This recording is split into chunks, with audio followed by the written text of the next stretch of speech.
ओम गणेशाय नमः। ओम नमः शिवाय। मैं निखिल ज्योतिष आचार्य आप सभी का मेरे चैनल पर पुनः स्वागत करता हूं। आशा करता हूं कि आप सभी स्वस्थ होंगे। महादेव की कृपा आप सभी पर सदैव बनी रहे। ये वीडियो कन्या यानी कि वर्गों के लिए अत्यंत विशेष है, क्योंकि वीडियो है जनवरी 2025 के मासिक राशिफल के बारे में। कैसा रहेगा जनवरी का महीना कन्या के लिए। मेरा जो मासिक राशिफल होता है वो जीवन की प्रमुख चीज़ों पर आधारित होता है, जैसे कि सामान्य विश्लेषण, career, business, income, investment, love life, married life, students और सेहत। और इसके साथ ही वीडियो के अंत में कुछ विशेष उपाय भी बताता हूँ, जिसके करने से महीने की सकारात्मकता में वृद्धि अवश्य होती है। यदि आपकी लग्न राशि या चंद्र राशि कन्या है, दोनों ही गाइडेंस के लिए राशिफल को देख सकते हैं। टेक्निकली अलग अलग राशिफल नहीं बन सकते, जहाँ से आपको ज़्यादा रिलेट करता है, सूट करता है, वहाँ से देखिए। व्यक्तिगत तौर पे मेरा मानना है लग्न राशि से देखिए। इनकेस आपको नहीं पता तो आप चंद्र राशि से भी इसको ऑब्जर्व कर सकते हैं, या जहाँ से आपको रिलेट करते हैं। शुरू करते हैं सामान्य विश्लेषण के साथ। ये महीना ऐसा है जहाँ पे ग्रहों के परिवर्तन तो होंगे ही। मंगल पतित होंगे तो ये बहुत विशेष घटना होगी, और वो 10वें घर में होंगे तो कुछ बदलाव भी ला सकते हैं, लेकिन थोड़ा सा केयरफुल भी रहना पड़ेगा।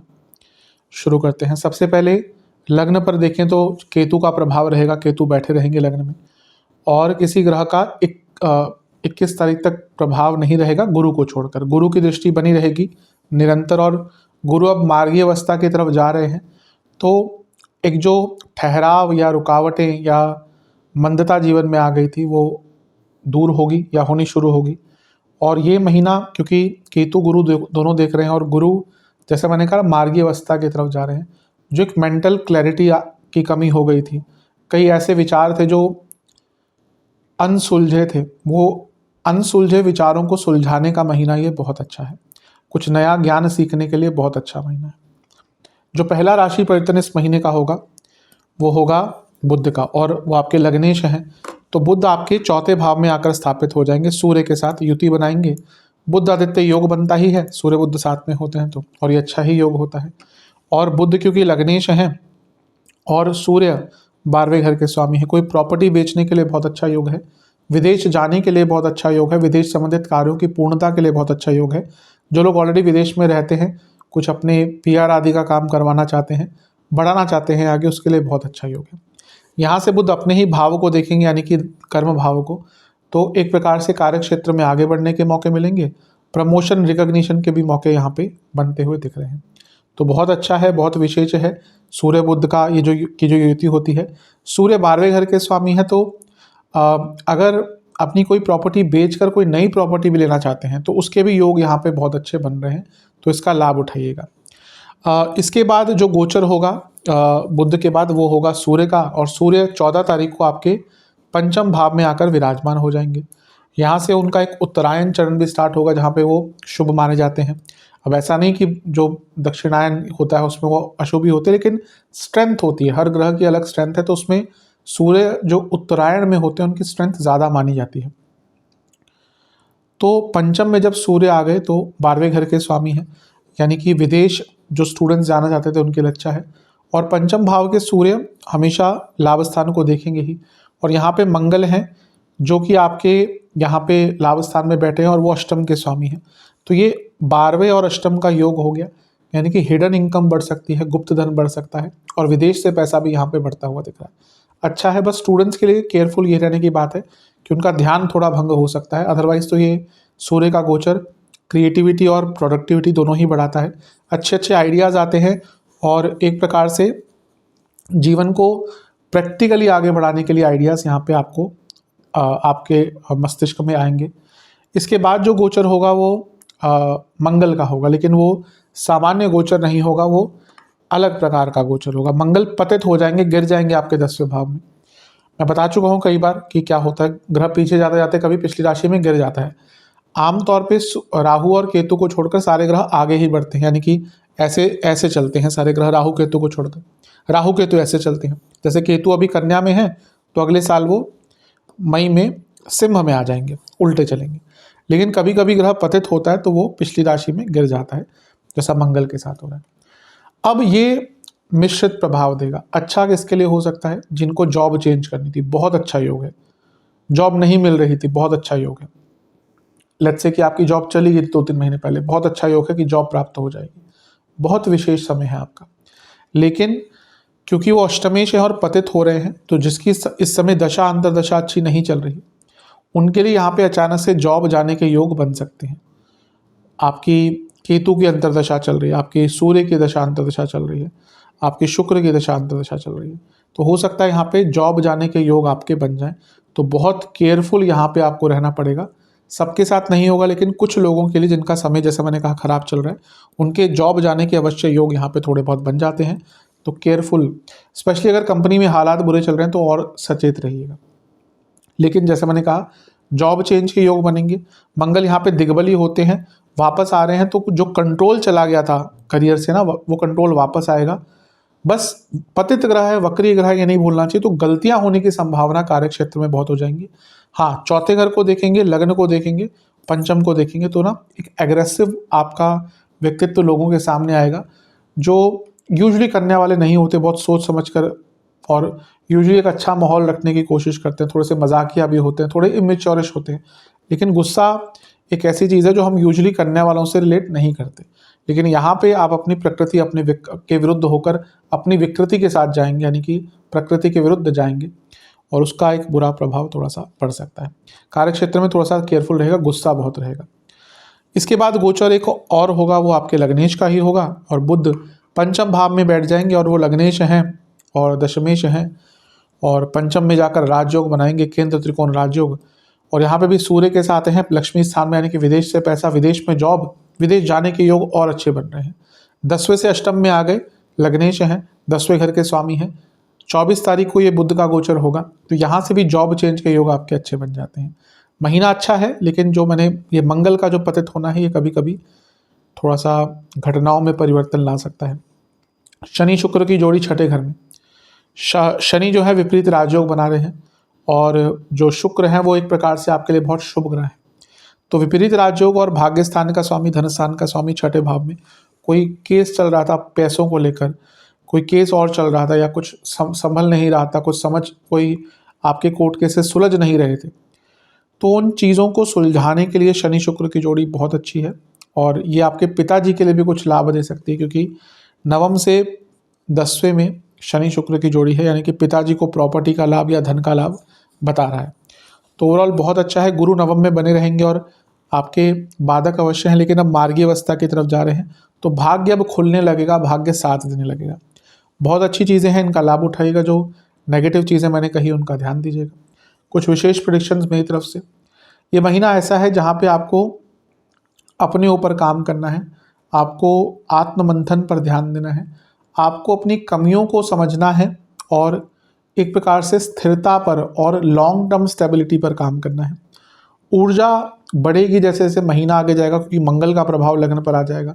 उस ऊर्जा को यूटिलाइज कीजिएगा, अपने दुश्मनों को समझिए, और यहाँ पे बाहरी शत्रुओं से ज़्यादा अपने आंतरिक शत्रुओं को समझिए। काम, क्रोध, वासना, लोभ, मोह। अब मैं ये तो नहीं कहूँगा इन पे कंट्रोल करना कोई बहुत ईजी चीज़ है, लेकिन थोड़ा नियंत्रित कीजिए, क्योंकि सारी ही चीज़ें बढ़ती हुई दिख रही हैं। और ये महीना ऐसा भी है जहाँ पे आपको बहुत कुछ नया लर्न करने का मिलेगा, अनलर्न करके नया लर्न करने का मिलेगा। तो अपने जीवन में जो बदलाव आ रहे हैं उनके लिए तैयार रहेगा, नया सीखने के लिए तैयार रहेगा। नई अपॉर्चुनिटीज़ बहुत आएंगी, नई शुरुआत का महीना है, और एक प्रकार से ये ऐसा महीना है जब आपके दृष्टिकोण बदलने से आपके पूरे जीवन का जो रास्ता है वो बदल सकता है। बहुत अच्छा महीना है। जो भी मैंने कुछ कहा ध्यान दीजिएगा। कुछ नेगेटिव चीज़ें ये हैं कि खर्चे थोड़े बढ़ेंगे, सेहत पर ध्यान अभी भी देना पड़ेगा, क्योंकि बुध जो है वो ज़्यादा समय आपके 12वें घर के स्वामी के साथ बिताएंगे। और कभी कभी थोड़ा सा आपके इमेज को लेकर आपको ध्यान देना पड़ेगा, क्योंकि थोड़ा सा ऐसी संभावना है कि कुछ लोग आपके पीठ पीछे आपके नाम को खराब करने का प्रयत्न कर सकते हैं। तो काफ़ी केयरफुल रहने की आवश्यकता है। चलते हैं करियर की तरफ। जहाँ तक करियर की बात है, महीना ठीक है, अच्छा है। कुछ विशेष चीज़ें हैं इस महीने की। मंगल का पतित होना थोड़ा सा नेगेटिव हो सकता है, उस पर हम आएंगे। सबसे पहले 10वें घर पर सूर्य की दृष्टि रहेगी, और सूर्य 12वें घर के स्वामी है। तो जो लोग विदेश में जॉब ढूंढ रहे थे उनके लिए 14 तारीख तक का समय बहुत अच्छा है, क्योंकि सूर्य 14 तारीख तक आपके चौथे भाव में रहेंगे। छठे भाव में शनि शुक्र की जो युति है, क्योंकि अर्थ त्रिकोण है, यानी कि प्रोडक्टिव रहेगी। ये जो महीना है कार्य क्षेत्र में बहुत अच्छा काम कर पाएंगे। बुध का जो गोचर होगा 4 तारीख को, बुध क्योंकि आपके लग्नेश भी हैं और दशमेश भी हैं, तो उनकी जो युति है सूर्य के साथ बुध आदित्य योग बनाती हुई और 10वें घर को देखती हुई, यानी कि कार्य क्षेत्र में बुद्धिमत्ता का उपयोग होगा, स्किल्स का उपयोग होगा, तो एक प्रकार से बहुत शुभ है। सूर्य का गोचर पंचम में हो जाएगा 14 तारीख को, और इसका कोई अभी विशेष फल नहीं मिलेगा, लेकिन बाद में जब बुध का गोचर होगा तो जॉब चेंज के इंडिकेशन देता है, मैं आऊँगा उस चीज़ पर। लेकिन मंगल का पतित होना 21 तारीख को, ये थोड़ा सा केयरफुल रहना। जैसे मैंने सामान्य विश्लेषण में बताया था कि ये जॉब चेंज का योग बनाता है, लेकिन जिसकी कंपनी में बहुत बुरे हालात चल रहे हैं और कुंडली में अभी बहुत बुरा समय चल रहा है, उनके लिए यहाँ पे जॉब जाने के योग बन सकते हैं। बहुत कम लोगों के साथ होगा, लेकिन कुछ लोगों के साथ ये अवस्था 21 तारीख के आसपास आ सकती है। और अदरवाइज भी यहाँ पे मंगल का पतित होना, जैसे मैंने कहा, जॉब चेंज के योग बना ही रहा है, लेकिन कार्य क्षेत्र में थोड़ा सा एग्रेशन रहेगा आपके अंदर, तो एग्रेशन पर कंट्रोल कीजिएगा। मंगल दिग्बली है तो एक प्रकार से अच्छा है ये, लेकिन ये मंगल नॉर्मल मंगल नहीं है, ये पतित मंगल है, गिरे हुए मंगल है। तो इसमें क्या होता है ना, व्यक्ति ओवर जाता है हर चीज़ में, एग्रेशन में ओवर, एंथुजियाज्म में ओवर, एक्साइटमेंट में ओवर, तो वो कभी कभी फिर कार्य क्षेत्र में तंग करता है, और ये कभी कभी अनप्रोफेशनल भी व्यक्ति के एटीट्यूड को, उसके पूरे व्यक्तित्व को बना सकता है। तो इन चीज़ों पर बहुत ध्यान देने की आवश्यकता है। जिनका समय अच्छा नहीं चल रहा और कंपनी में, जैसे मैंने कहा, हालात बुरे हैं, उनके लिए जॉब जाने के योग जनवरी के अंत की तरफ, यानी कि 21 के बाद बन सकते हैं। बुध सूर्य की युति हो जाएगी फिर से 24 तारीख को। मंगल अष्टमेश लग्न 10वें घर में, और 10वें से अष्टम में बुध जो 10वें घर के स्वामी हैं। महीने का अंतिम भाग जॉब चेंज की तरफ बहुत क्लियर इंडिकेशन दे रहा है। तो महीना वैसे तो ठीक है, बस ये मंगल का प्रभाव थोड़ा सा नेगेटिव हो सकता है। विशेष प्रेडिक्शन, जॉब चेंज करने का महीना बहुत अच्छा है, नए रोल्स मिलते हुए दिख रहे हैं, चीज़ों को ठीक करने का अवसर भी मिलेगा। कलीग का साथ और ऑफिस में लोगों का साथ भी थोड़ा बहुत इस महीने मिल सकता है। बस ये है कि अचीवमेंट अगर कुछ करनी है इस महीने, तो आपको आगे बढ़ते रहना पड़ेगा, अपने आप को रोकना नहीं है, आपको अपने आप को प्रेजेंट करना पड़ेगा, आपको दिखाना पड़ेगा कि हाँ मैं काम करता हूँ या काम करती हूँ। कभी कभी बहुत नेगेटिव थॉट्स आ सकते हैं कुछ टाइम के लिए, उनसे दूर रहना है और अपने अंदर बदलाव लाना है। मेन ये महीना ऐसा है जहाँ पे आपको अपने अंदर बदलाव लाना, अपने कार्यशैली में, अपने सोचने के तरीके में, उससे अवश्य बहुत कुछ आपको बेटर करने को, बेटर देखने को मिलेगा। कुछ चीज़ें जिनका बहुत ध्यान देना है, बॉसेस से थोड़ा बच के रहिएगा, क्योंकि आपके बॉसेस थोड़ा सा ज़्यादा एग्रेसिव और डिमांडिंग हो सकते हैं, जो शायद 21 तारीख तक तो आप हैंडल कर लेंगे, लेकिन उसके बाद क्योंकि मंगल पतित हो जाएंगे, लग्न को देखेंगे, फिर आपके अंदर भी एग्रेशन आ जाएगा, फिर दोनों ही क्लैश करेंगे। कभी कभी थोड़ी उदासीनता भी आ सकती है आपके अंदर, ये इस महीने का एक नेचर रहेगा आपका। और सबसे इम्पोर्टेंट चीज़ है कि आपको पुरानी चीज़ों या पुरानी गलतियों को नहीं दोहराना। वो अगर आपने इस महीने करी तो कार्य क्षेत्र पे अच्छा प्रभाव नहीं रहेगा। यदि आप communication, IT, software, marketing, digital marketing, real estate, advertisement, education, इनसे संबंधित कोई कार्य करते हैं, या फिटनेस इंडस्ट्री, इनसे संबंधित कोई कार्य करते हैं, तो महीना अच्छा ही जाएगा। चलते हैं बिजनेस की तरफ। जहाँ तक बिजनेस की बात है, महीना ठीक ठाक है। अच्छी चीज़ ये है कि भले इस महीने नहीं, लेकिन आपके जो सप्तमेश हैं वो धीरे धीरे करके मार्गी अवस्था की तरफ जा रहे हैं, फरवरी में मार्गी हो जाएंगे, तो एक सुधार देखने को मिलेगा। राहु सप्तम में है, ऑलरेडी अच्छा ही होता है, सप्तम के राहु अच्छा प्रभाव देते हैं बिजनेस में। तो उस दृष्टिकोण से देखा जाए तो ये महीना बिजनेस के लिए आपका अच्छा ही दिख रहा है, कोई बहुत ज़्यादा प्रॉब्लम्स इसमें नहीं दिख रही।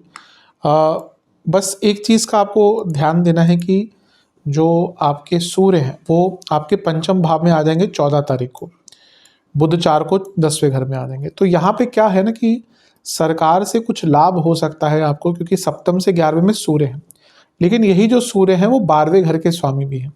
इसीलिए कुछ सरकारी कार्यों पर, लीगल कार्यों पर, लिखा पढ़ी के कार्यों पर, एडमिनिस्ट्रेटिव कार्यों पर आपका खर्चा अचानक से 14 तारीख के बाद बढ़ सकता है। अदरवाइज ये महीना अच्छा ही है। बुध जो लग्नेश है वो 7वें से 10वें में रहेंगे, 4 से 14, यानी कि नया काम मिलेगा, और उसके बाद वो सूर्य के साथ आ जाएंगे 24 तारीख के बाद, तो यहाँ पे पैसे की वृद्धि भी हो सकती है। सप्तम से 12वें में शनि शुक्र की जोड़ी है, जो एक अच्छी जोड़ी होती है। ये आपको अपने बिजनेस में कुछ नया खर्चा करने पे मजबूर करेंगे, यानी कि हो सकता है आप स्ट्रक्चरल चेंजेस लाएं, मशीनरी में चेंजेस लाएं, और उन चेंजेस के दम पर अपने बिजनेस को आगे बढ़ाने का मौका भी मिलेगा। बस एक ही नेगेटिव इम्पैक्ट मुझे दिख रहा है कि खर्चे थोड़े से बढ़ सकते हैं, और क्योंकि मंगल 21 तारीख के बाद पतित हो जाएंगे तो ये केंद्र भाव में है, 10वें से केंद्र भाव है, चौथा भाव है, तो पहला पार्टनर्स के बीच में आर्ग्यूमेंट्स, झगड़े हो सकते हैं। और अगर फैमिली बिजनेस है आपका, बहुत केयरफुल रहेगा, क्योंकि यहाँ पे कुछ ऐसा हो सकता है कि फैमिली बिजनेस पर प्रभाव पड़े।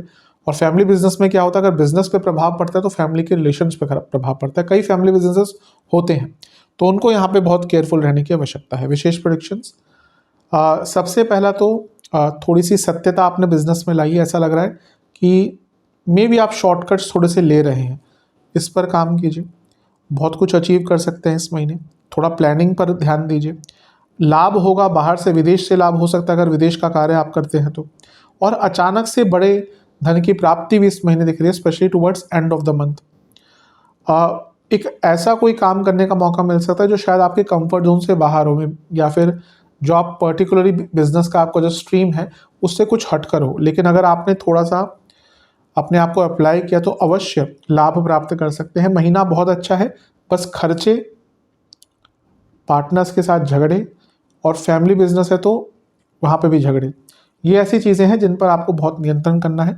अदरवाइज़ ये महीना आपके बिजनेस को आगे ही लेके जाता हुआ दिख रहा है। अगर आप immigration, import export, real estate, construction, finance, agriculture, holistic health, holistic चीज़ों से जुड़ा कुछ कार्य करते हैं, या फिर आप सोशल मीडिया से जुड़ा कोई बिजनेस करते हैं, तो आपके लिए महीना अच्छा रहेगा। चलते हैं इनकम, इन्वेस्टमेंट, एक्सपेंसेस की तरफ। जहाँ तक इनकम की बात है, ठीक ठाक है महीना, बहुत श्रेष्ठ नहीं कहूँगा। शुक्र छठे घर में है, धनेश है, लाभ स्थान में वक्री मंगल है, तो संभावनाएं तो बहुत होंगी, लेकिन पैसा अटकेगा, यानी कि जो गति होगी पैसा कमाने की वो थोड़ी सी स्लो रहेगी। इन्वेस्टमेंट की जहाँ तक बात है, शुरुआती 10 दिन बहुत शुभ है, बीच के 10 दिन बहुत शुभ है, अंतिम 10 दिन बिल्कुल भी अच्छे नहीं हैं। गलत निर्णय बहुत ले सकते हैं। खर्चों की बात करें तो सरकारी कार्यों पर बहुत बड़े खर्चे होते हुए दिख रहे हैं। घर में बच्चे हैं तो उनकी पढ़ाई पर, पढ़ाई की वस्तुओं पर, पढ़ाई से संबंधित चीज़ों पर, एजुकेशन, स्कूल आदि की चीज़ों पर अत्यंत खर्चे होते हुए दिख रहे हैं। ऐसा लग रहा है कि घर में जो मरम्मत है, किसी आपकी जो घर है उसका, उसमें किसी चीज़ की मरम्मत पर, स्पेशली पाइप्स या ऐसी चीज़ों की मरम्मत पर खर्चा हो सकता है। कुछ चीज़ें बहुत डिले हो रही हैं, उन कार्यों को तेज़ करवाने के लिए कुछ खर्चा हो सकता है।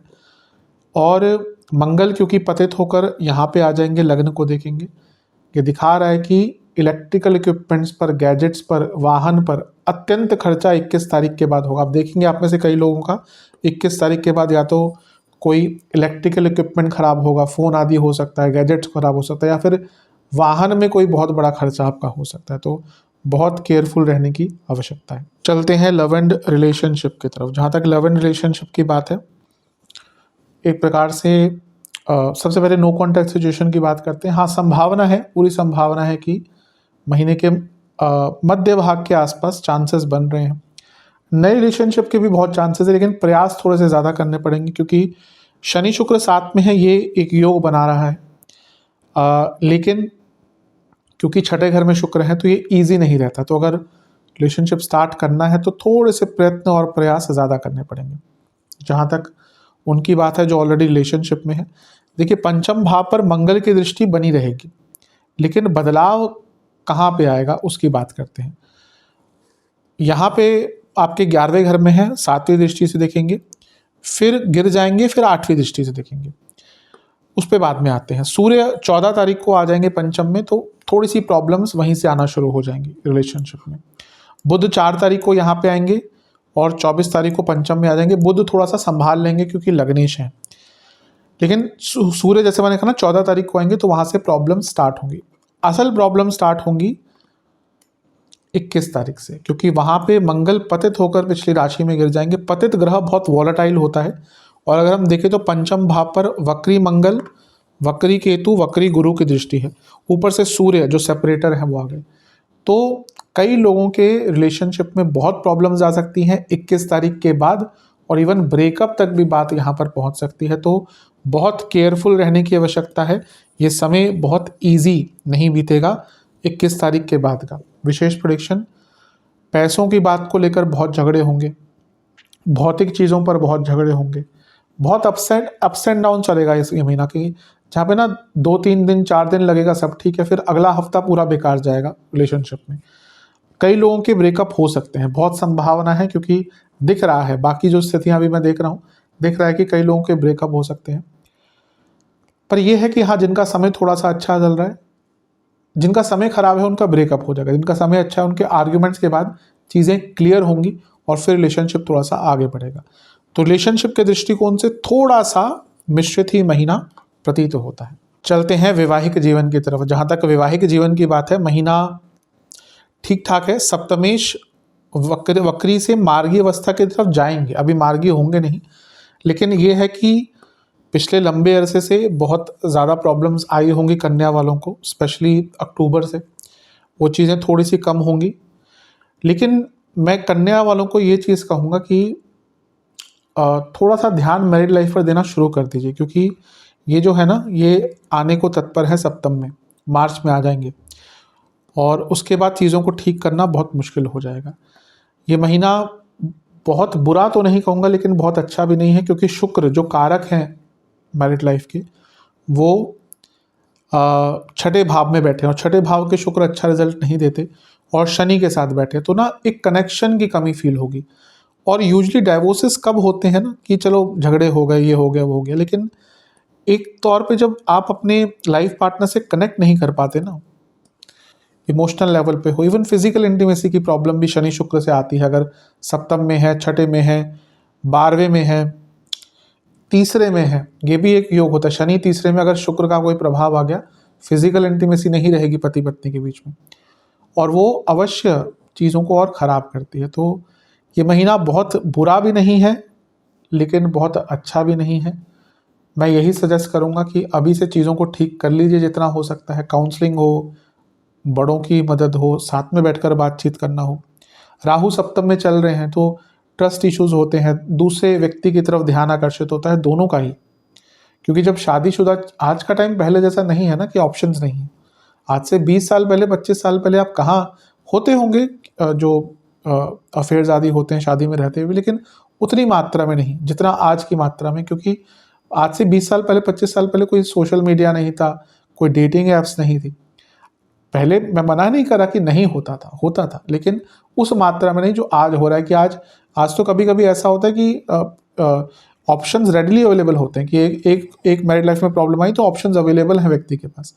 तो थोड़ा सा समय ऐसा है, और जो आने वाला समय है, शनि का प्रभाव सप्तम पर आने वाला है, तो ये प्रॉब्लम्स लॉन्ग टर्म रहेंगी, अभी से ध्यान देने की आवश्यकता है। विशेष प्रेडिक्शन सुनिएगा, अपने लाइफ पार्टनर की बातों को सुनिएगा।